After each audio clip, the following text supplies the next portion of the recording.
Hola querido, qué alegría. Vamos a estudiar la lección número 11 para el 13 de diciembre del año 2025. El título de la lección es Morando en la Tierra. Y el propósito de la lección de esta semana es revisar un incidente que ocurrió en la vida del pueblo de Israel ya cuando estaban en Canaán, dirigidos por Josué, lógicamente. Y este incidente nos enseña lecciones valiosas porque nos abre los ojos para el hecho de los conflictos. ¿Por qué hay tanto conflicto a veces en la familia, en la sociedad, en la iglesia?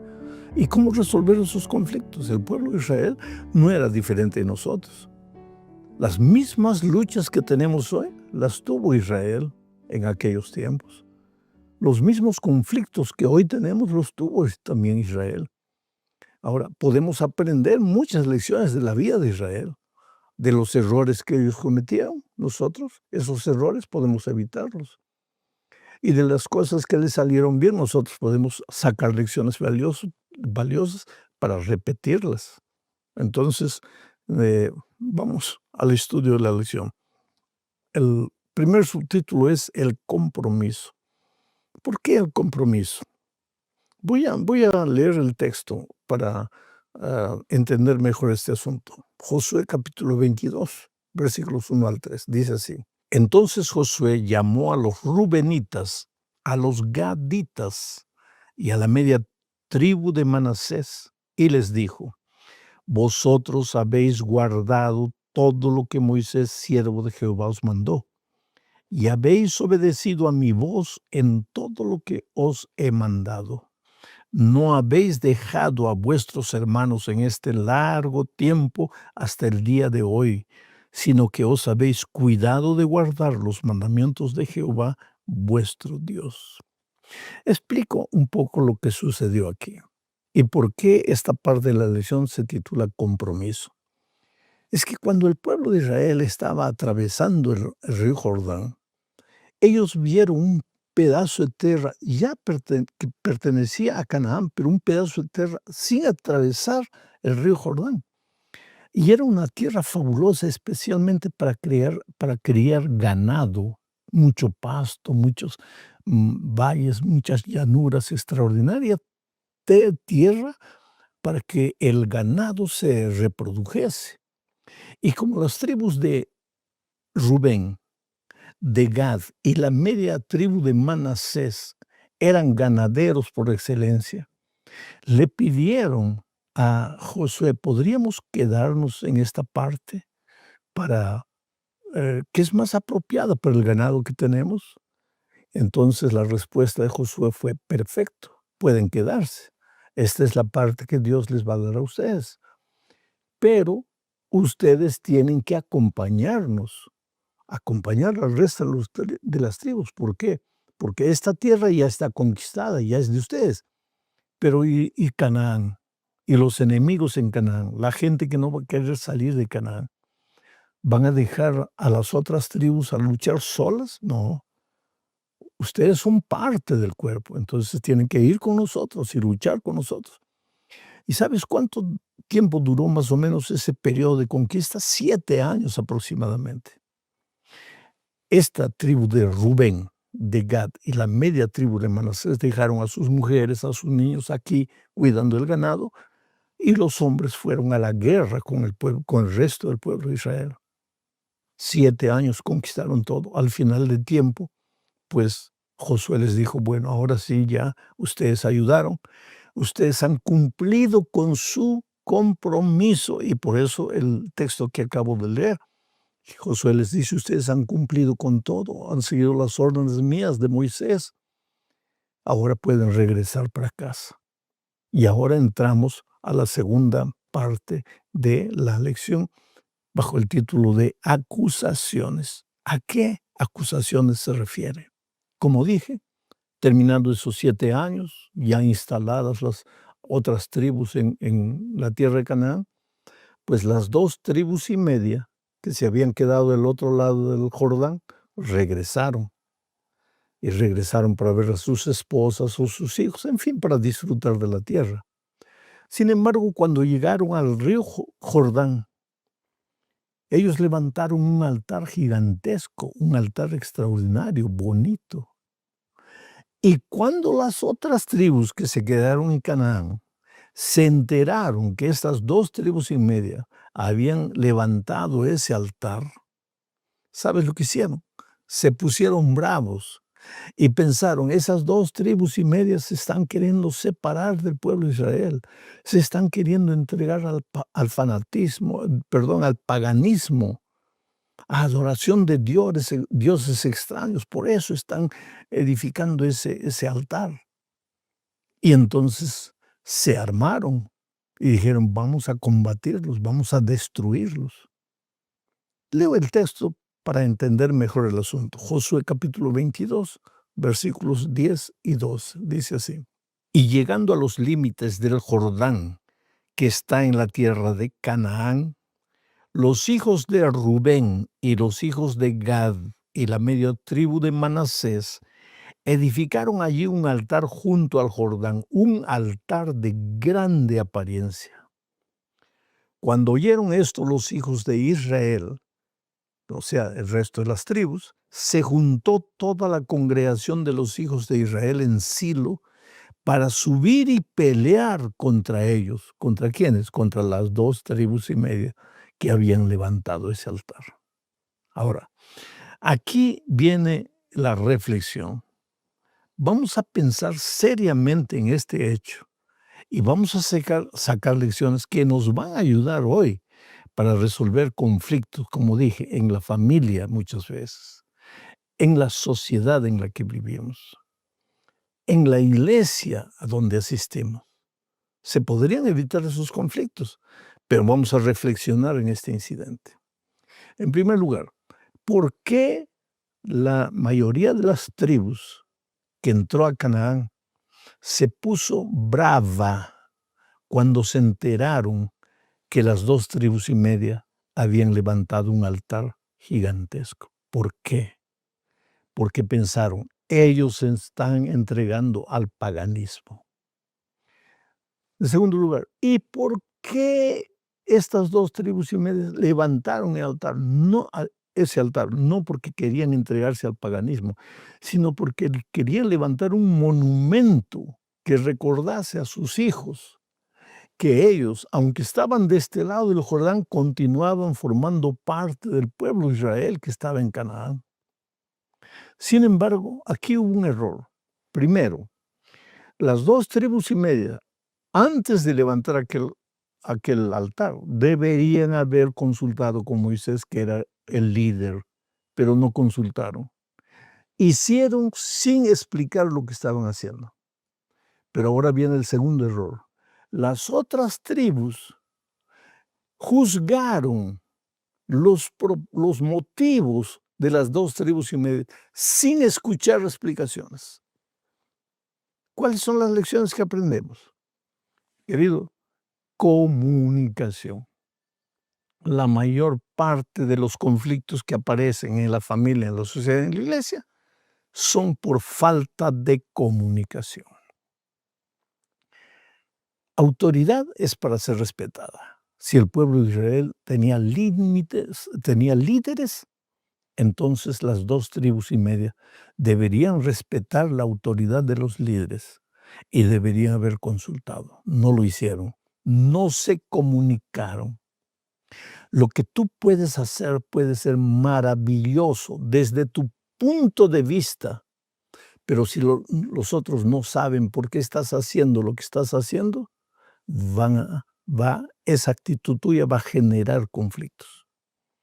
Por otro lado, si tú ves lo que alguien está haciendo y ya vas pensando mal y ya vas acusando, sin preguntar antes qué es lo que estás haciendo, falta de comunicación. Y esa falta de comunicación te puede llevar a conclusiones completamente equivocadas. Y ambos están mal. Aquel que hace sin comunicar y aquel que juzga sin comunicar. Ahora lleva esto a tu familia o lleva esto a tu iglesia. ¿Ah? ¿Por qué movieron el piano de ese lugar para el otro lugar. Comienzan los conflictos por causa de la posición del piano. ¿Y por qué? Porque los que movieron el piano, movieron porque creyeron que era lo mejor, pero no consultaron. Y el otro lado juzgó sin escuchar explicaciones.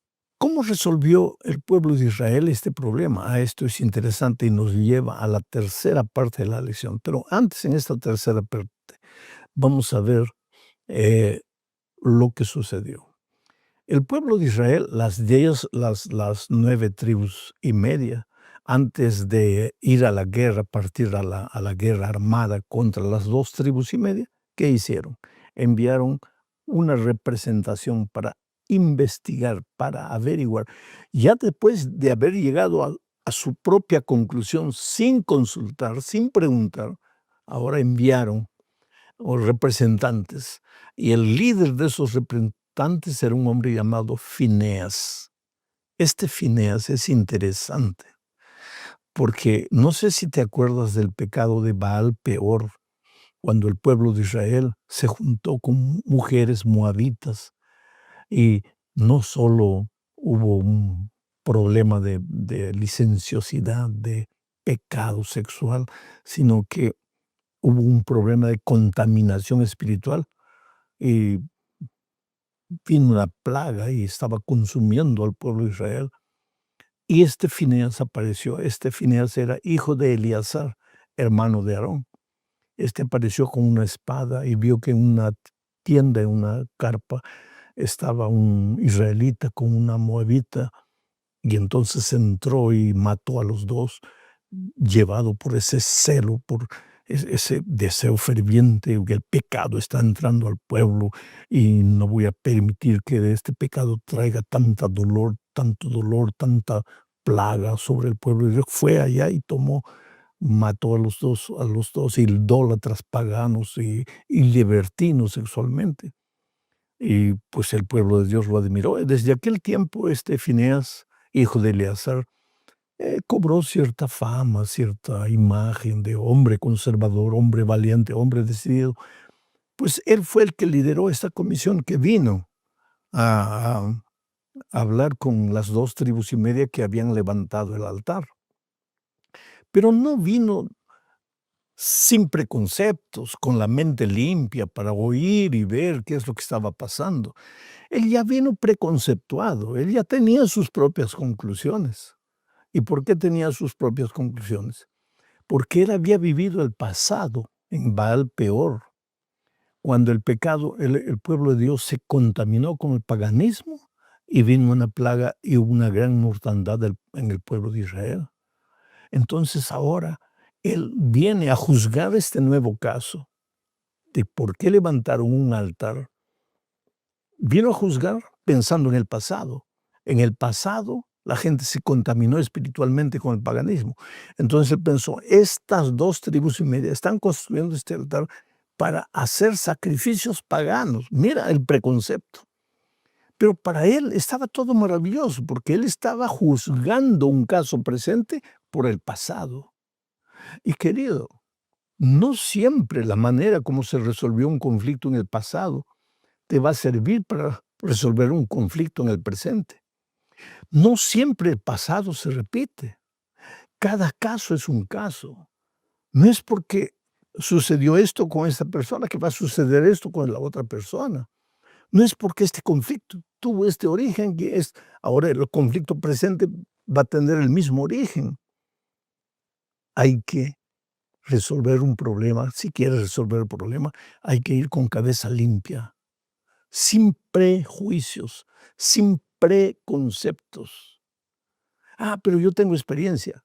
Pero si tienes experiencia y si Dios te ha dado la capacidad el don de ser un líder, entonces sé equilibrado.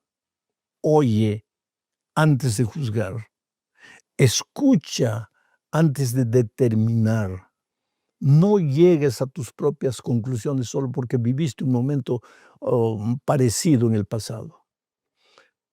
Este fue el gran error de Fineas, de aquel grupo que fue enviado por Israel para investigar lo que estaba pasando.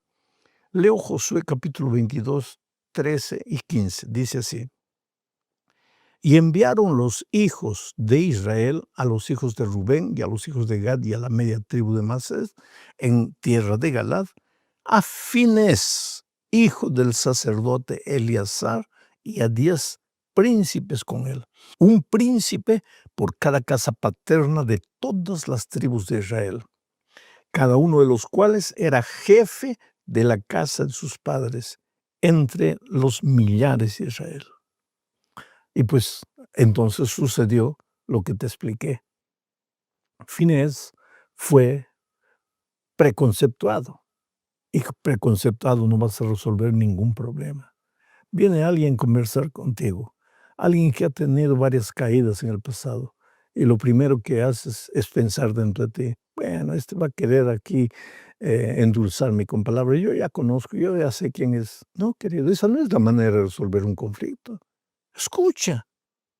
Y cuando esos comisionados escucharon, encontraron una respuesta que les mostró la realidad de por qué estas 2 tribus y media habían levantado aquel altar. Leo Josué 22, 26 y 27. Dice así: por esto dijimos, edifiquemos ahora un altar, no para holocausto ni para sacrificio, sino para que sea un testimonio entre nosotros y vosotros, y entre los que vendrán después de nosotros, de que podemos hacer el servicio de Jehová delante de él con nuestros holocaustos, con nuestros sacrificios y con nuestras ofrendas de paz.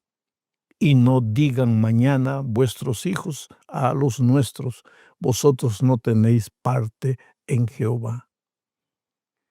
Mira que las 2 tribus y media, de manera simple, sin alterarse, sin gritar, sin vociferar, sin querer defenderse, sin querer buscar la justicia y pensar, ¿por qué estos vienen aquí a atacarnos sin escucharnos primero? No, con voz mansa y tranquila explicaron.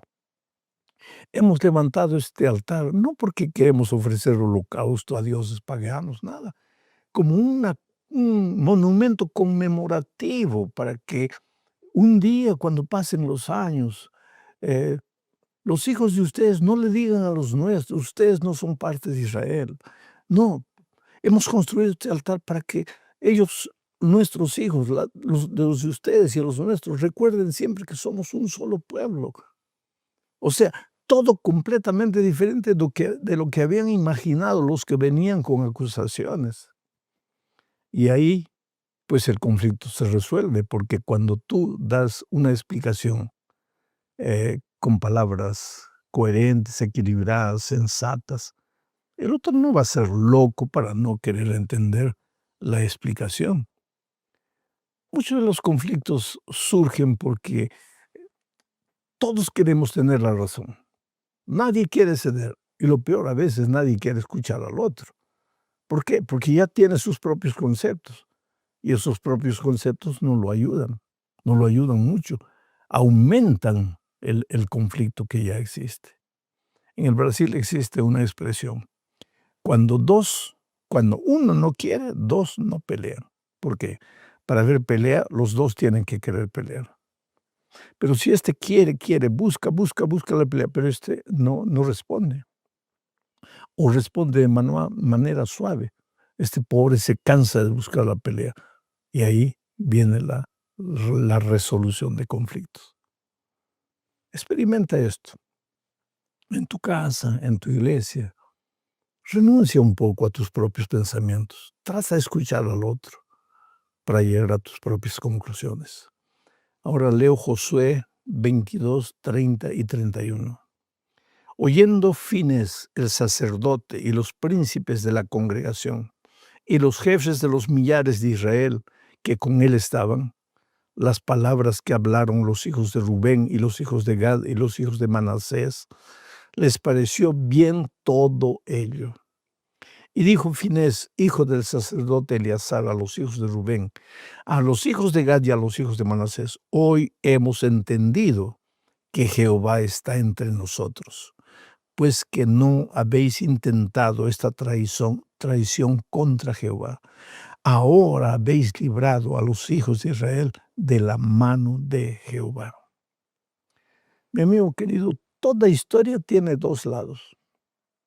Si viene alguien trayéndote un conflicto, no pienses que él tenga razón. Puede tener razón, pero escucha a la otra parte, porque toda historia tiene dos lados. No te dejes llevar por tus sentimientos. Cuando tengas que resolver un conflicto, no te dejes llevar por simpatía, por quién te gusta más o por quién no te gusta. No te dejes llevar por preconceptos. Escucha con cabeza fría. Oye, y Dios te va a ayudar a solucionar ese conflicto. No está en la lección, pero yo te hago pensar. ¿Te acuerdas de Salomón? Un día vinieron dos mujeres disputando un niño. Una decía, este es mi hijo, por esto, este es mi hijo. Y esta ladrona quiere llevarse a mi hijo. La otra decía, no, rey, el hijo es mío. Esta otra es la ladrona. Y este hijo es mío por esto. ¿Qué hizo Salomón? Escuchó a una y después escuchó a la otra. Y después, en ese escuchar, él se dio cuenta de lo que pasaba. Cuando Finés escuchó la explicación de las dos tribus y media, entendió lo que estaba pasando. Y dijo, ustedes tienen razón. Y volvieron en paz, tranquilos, cuando estaban viniendo prevenidos para la guerra. ¿Qué hizo Salomón? Ahí viene la sabiduría divina. Salomón dijo, el hijo de ti, el hijo también es tuyo, entonces traigan al muchacho, traigan una espada. Voy a partir al niño por la mitad para cada uno, y se acabó. Pero entonces apareció la verdadera madre y dijo, no, si van a matar a mi hijo, yo prefiero que se vaya con la otra, pero que esté vivo. Y ahí Salomón dijo, entregue la madre a esta, el hijo a esta madre, porque esta tiene la razón. Mira la sabiduría. Cuando tú tratas de resolver un conflicto con cabeza fría, suplicas la dirección de Dios, no te dejas llevar por el sentimiento, por simpatía, por preconceptos. Dios va a iluminar tu cabeza y los conflictos se van a resolver. Dios te bendiga ricamente. Un abrazo, querido. Hasta luego, querido. Qué alegría. Estamos avanzando semana a semana el estudio del libro de Josué. Esta semana estudiaremos la lección número 7 para el 15 de noviembre del año 2025. Y el título de la lección es Lealtad Suprema, Adoración en medio de la guerra. Hay una cosa que necesitamos tener en cuenta. El pueblo de Israel salió de Egipto, atravesó el Mar Rojo, caminó durante 40 años por el desierto y finalmente cruzó el río Jordán y entró a la tierra prometida. Pero las cosas no cayeron para Israel del cielo. Fueron años de lucha, de batalla, para tomar posesión de la tierra que Dios les había prometido a los israelitas. Así que esta semana veremos algo muy interesante. Que el pueblo de Israel, en medio de las luchas, en medio de la batalla, siempre y en primer lugar separó tiempo para Dios. Y esta es la lección que necesitamos aprender. Nuestra vida, nuestro peregrinaje en esta tierra tampoco es ausente de luchas, de dificultades, de batallas. Todos los días tenemos que enfrentar las adversidades de esta vida, injusticias, muchas veces traición y los problemas propios del cotidiano, como por ejemplo levantarse, trabajar, buscar empleo, administrar el dinero, ver cómo vamos a llegar a fin de mes, cómo organizar la economía, las luchas en la casa, a veces con el esposo, con la esposa, con los hijos, a veces con los familiares más próximos, muchas veces dificultades en el trabajo, con los compañeros de trabajo, con los jefes o con los empleados, en fin. Nuestra vida no está ausente de dificultades. Sin embargo, en medio de todas esas dificultades, la lección de esta semana nos enseña que debemos aprender a separar tiempo para Dios. No tiempo que sobra, sino tiempo en primer lugar. Dios primero, todo lo demás vendrá por añadidura. El problema es que nosotros pensamos que a veces la vida es tan complicada que no dejamos tiempo para Dios. Le damos tiempo a Dios cuando nos sobra el tiempo, pero imagínate a quién le sobra el tiempo en esta tierra. Desde la mañana hasta la noche nuestra vida es corre, corre, corre, corre, lucha, lucha atrás de los sueños. Pero esa lucha será infructuosa si no separamos tiempo para Dios. Entonces vamos a la primera parte de la lección hablando de el pacto en primer lugar. Voy a leer el texto para explicar lo que esta primera parte de la lección quiere enseñar. Josué capítulo 5 versículos 4 y 5. Esta es la causa por la cual Josué los circuncidó. Todo el pueblo que había salido de Egipto, los varones, todos los hombres de guerra, habían muerto en el desierto por el camino después que salieron de Egipto. Pues todos los del pueblo que habían salido estaban circuncidados, mas todo el pueblo que había nacido en el desierto por el camino, después que hubieron salido de Egipto, no estaba circuncidado. Mira, la circuncisión no era apenas una cirugía física que era realizada en el prepucio del varón. La circuncisión para Israel era el símbolo del pacto que Dios había establecido con sus hijos. ¿Cuál era ese pacto? Yo te bendeciré, yo te acompañaré por los caminos de la vida, yo te sacaré de la esclavitud de Egipto, te llevaré finalmente a la tierra prometida, pero en todo momento tú serás fiel, leal, obediente a mis instrucciones. Quiere decir, la parte de Dios, yo te cuidaré, yo te protegeré, mi gracia estará contigo. La parte del ser humano, obediencia a las instrucciones divinas. Y como símbolo de ese pacto, para sellar ese pacto, los varones de Israel eran circuncidados. La pregunta que mucha gente hace, ¿y por qué las mujeres no se circuncidaban? Simplemente porque en aquellos tiempos el varón, esto era un asunto cultural, el varón era el representante de la familia, el patriarca de la familia. Es por eso que los varones eran circuncidados, pero las esposas, las hermanas, todas las mujeres estaban incluidas en el pacto espiritual que Dios hacía con la circuncisión de los varones. Ahora, el texto bíblico dice que todos los varones que salieron de Egipto murieron por el camino, los que habían sido circuncidados.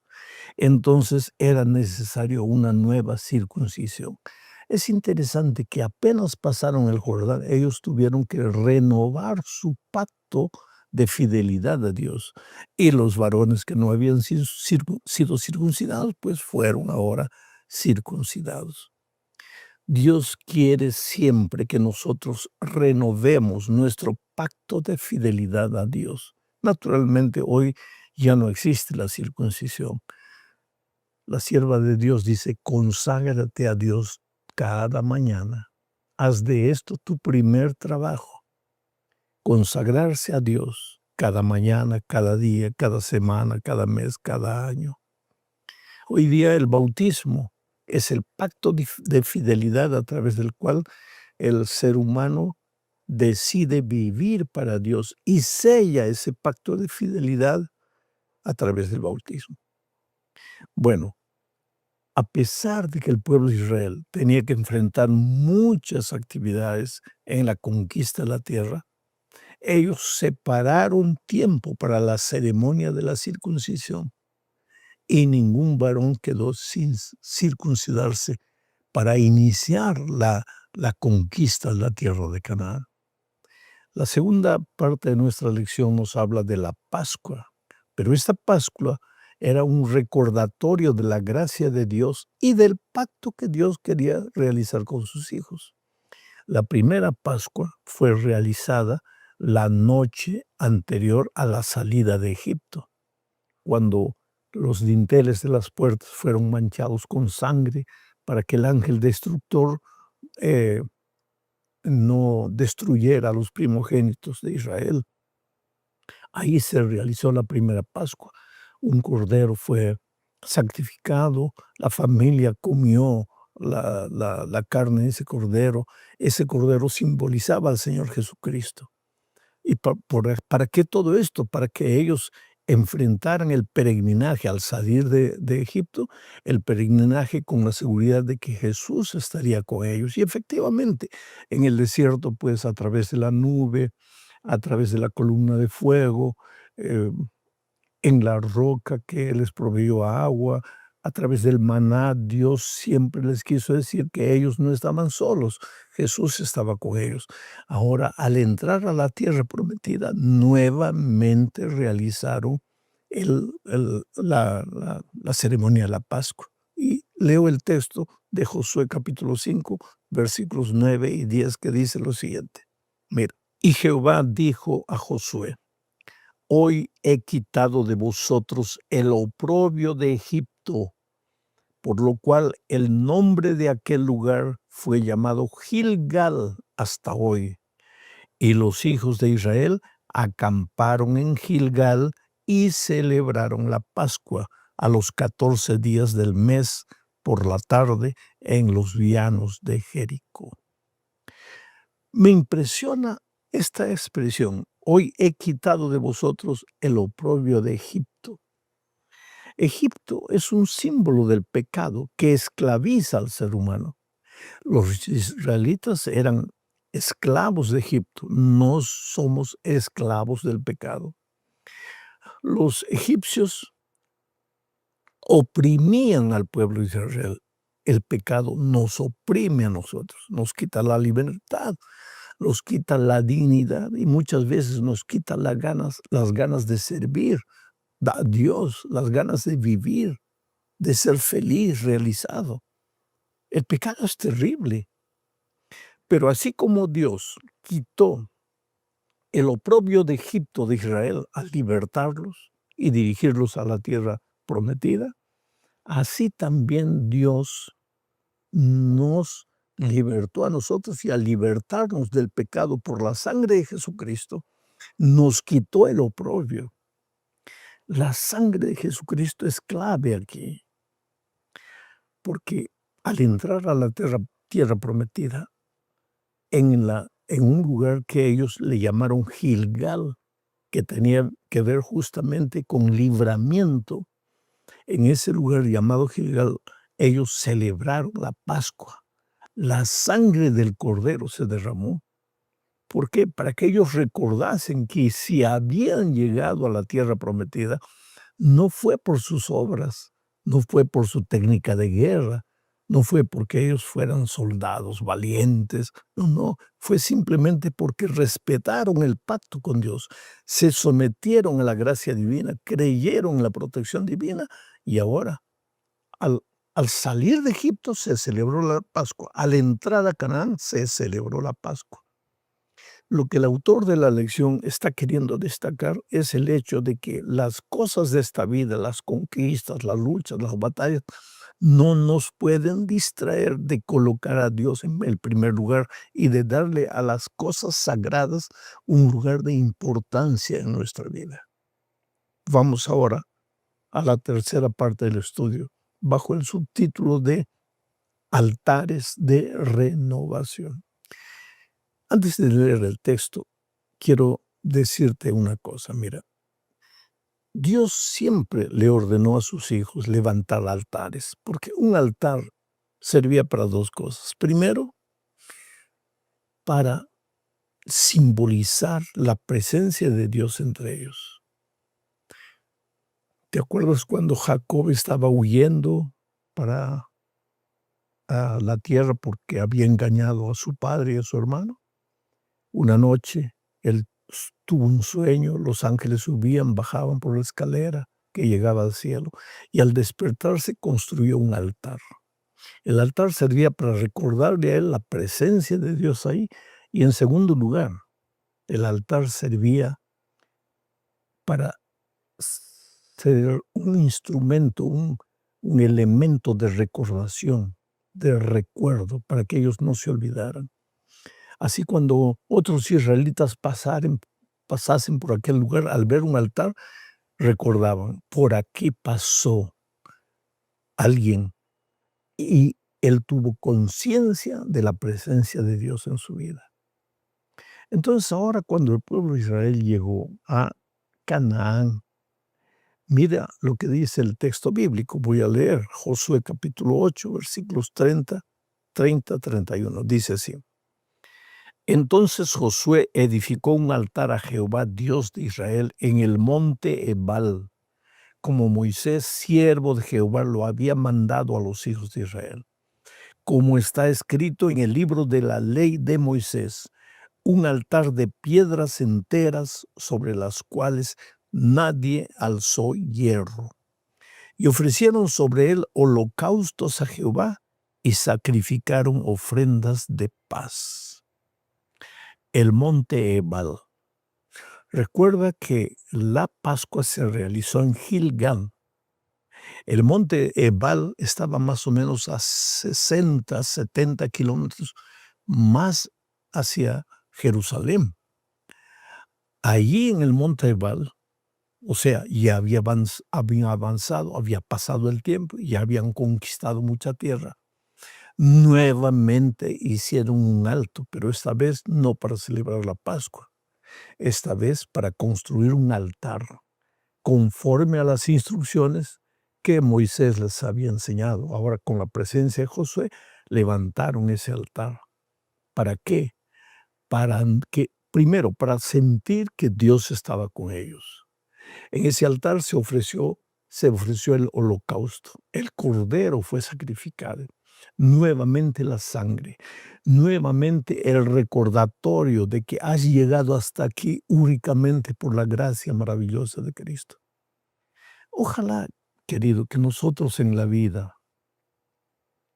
tuviésemos la costumbre de levantar un altar. No digo un altar así de piedra, pero marcar en nuestra propia vida, en nuestra propia experiencia, algún hito que nos recordase dos cosas. Primero, hasta aquí nos ha cuidado el Señor.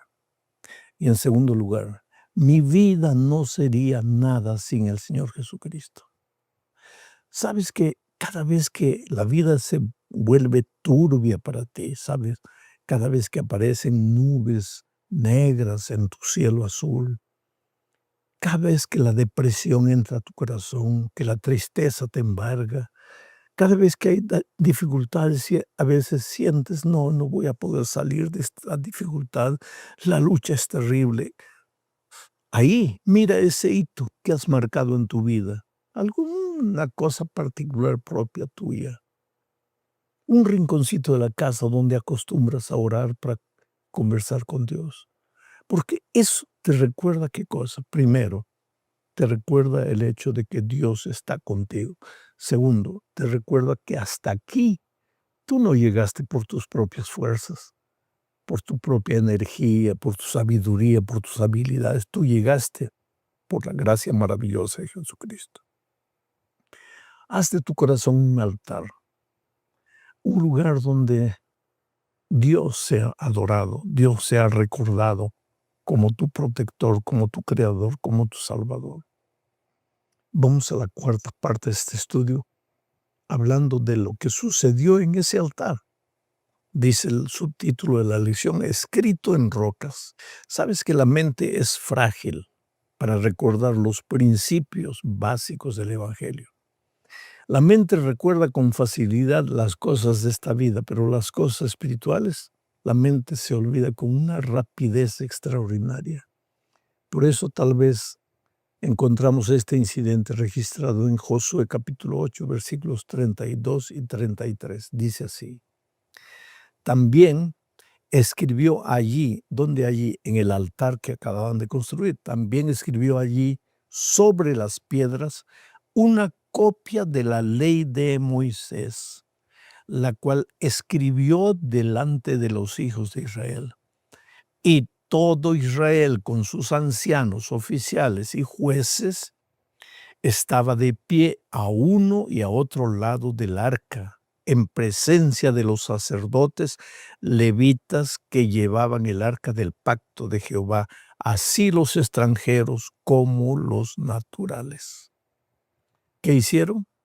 Escribieron encima de ese altar que habían construido, escribieron toda la ley de Moisés, todas las instrucciones divinas. ¿Para qué? Porque no basta el altar que te salva. Son también necesarias las instrucciones que te enseñan a caminar respetando el pacto con Dios. Aquí está una vez más la junción de la gracia y de las obras. No que las obras salven, solo te salva la gracia maravillosa de Cristo, el altar. Pero ¿por qué fue necesario escribir en el altar todas las instrucciones divinas? Para recordarte que no basta ser salvo, es necesario que aprendas a caminar en los caminos que Dios te dejó. Es necesario que aprendas a respetar las instrucciones de Dios. Tú te das cuenta cómo la gracia está presente a lo largo del Antiguo Testamento. Cuando estudiamos el libro de Éxodo, el primer trimestre pasado, vimos la gracia en todo el libro. Y ahora en el libro de Josué, capítulo a capítulo encontramos la gracia, no con la palabra gracia, pero aquí, por ejemplo, con el símbolo del altar. Gracia, altar. Se escribió encima del altar las instrucciones divinas, obediencia, buenas obras. Vamos entonces ahora a la parte última de este estudio, bajo el título de Anhelando su presencia. Y aquí hablaremos un poco del santuario. El santuario debería ayudar al pueblo de Israel a percibir la presencia de Dios y a recordar que deberían mantenerse fieles al pacto. Leo Josué 18, 1 y 2. Toda la congregación de los hijos de Israel se reunió en Silo e erigieron allí el tabernáculo de reunión después que la tierra les fue sometida. Pero habían quedado de los hijos de Israel 7 tribus a las cuales aún no habían repartido su posesión. Quiero que recuerdes las primeras frases de este texto. Dice, toda la congregación de los hijos de Israel se reunieron en Silo y erigieron allí un tabernáculo. Dentro del tabernáculo estaba el arca, que simbolizaba la presencia de Dios. Mucha gente se pregunta a veces, ¿por qué Dios ordenó a Israel en el desierto a construir un tabernáculo, un santuario? Porque la instrucción en Éxodo era, me hará un santuario y yo habitaré con ellos. Quiere decir, querido, entiende esto. Dios no te creó y te largó en la vida, como te diciendo así, ya te crié, ahora tú resuelve tu vida, resuelve tu problema, trata de ser feliz. No, no, no. Dios no te creó para que tú vivieras como una estrella errante buscando un destino. Dios te creó para que vivieras con Él una vida de experiencia diaria. Si Adán y Eva no se hubieran separado de Dios, la humanidad sería toda feliz, tú serías feliz, yo, todos. No habría tristeza, no habría dolor, no habría muerte, pero ellos se separaron de Dios. Al principio todavía hablaban con Dios, pero después ya tuvieron hasta miedo de la voz de Dios. Entonces, ¿qué sucede? Pero el hombre se separa de Dios, pero Dios no quiere separarse del hombre. porque Dios ama al ser humano. Entonces, ¿qué le dijo? Me harán un santuario y yo habitaré con ellos. Ahora entraron a la tierra prometida y ellos recibieron la orden, preparen un tabernáculo. ¿Por qué? Porque Dios quería estar con su pueblo. Dios siempre quiere estar contigo. Aunque la vida te parezca sombría, aunque en este momento enfrentes luchas terribles y dificultades, recuérdate, Dios quiere estar contigo. Eres tú el que a veces, llevado por tu humanidad terca, porque así somos los seres humanos, te vas. Y cuando estás golpeado por la vida, lo primero que piensas, Dios me abandonó. Dios nunca te abandona. Dios te sigue, Dios quiere vivir contigo. El tabernáculo donde quiere vivir hoy es tu cuerpo, tu corazón. Tu corazón es el templo de Dios, el santuario de Dios. Dios te ama, querida. No olvides nunca eso. Él te dio sus instrucciones para que tú seas feliz. Y el pueblo de Israel, al entrar a la tierra prometida, en ningún momento se olvidó de Dios. Primero renovó el pacto a través de la circuncisión. Después celebró la Pascua, la Santa Cena sería hoy. Después construyó, edificó un altar. Después escribieron los principios de Dios en ese altar. Y después los